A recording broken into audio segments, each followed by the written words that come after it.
वंदे मातरम। आप सभी को मेरा सादर प्रणाम। आज से 75 वर्ष पूर्व जब हमारे राष्ट्र के भाग्य का भार उनके निर्माताओं के कंधों पर था, तब उन्होंने न केवल एक दस्तावेज बल्कि एक स्वप्न, एक वादा, एक स्वतंत्र भारत की भावना का जीवंत प्रमाण प्रस्तुत किया था। 26 नवंबर 1949 को स्वीकार किए गए इस संविधान का उद्देश्य एक ऐसे भारत की रचना है जहां समानता, स्वतंत्रता और न्याय हर नागरिक का जन्मसिद्ध अधिकार हो। ये जो मेरी आवाज यहां गूंज रही है, ये संविधान की ही ताकत है।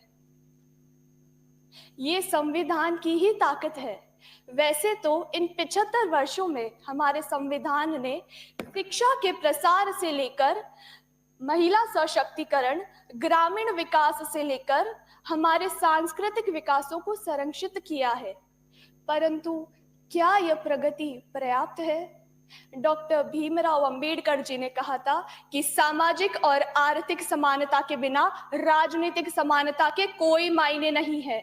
इस क्षण जब हम सभी यहाँ एक कंडीशनड हॉल में एकत्रित है, तो वहां दूर कोई छोटा बच्चा कड़ी धूप में रोटी के निवालों के लिए गुब्बारे बेच रहा होगा।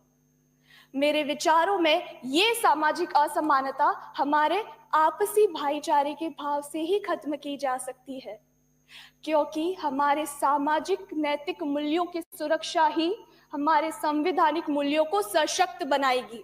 और इन्हीं हमारे संवैधानिक मूल्यों के सशक्तिकरण के लिए हमारे माननीय प्रधानमंत्री जी ने विकसित भारत के लिए देश के समक्ष 11 संकल्प रखे हैं।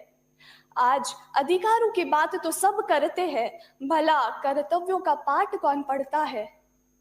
इन 11 संकल्पों को अपनाकर एक सशक्त, एक विकसित भारत का निर्माण हम सभी का दायित्व है।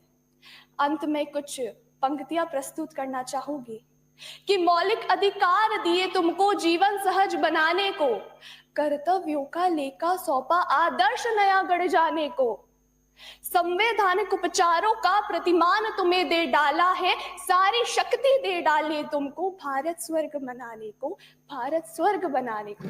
धन्यवाद। जय हिंद, जय भारत।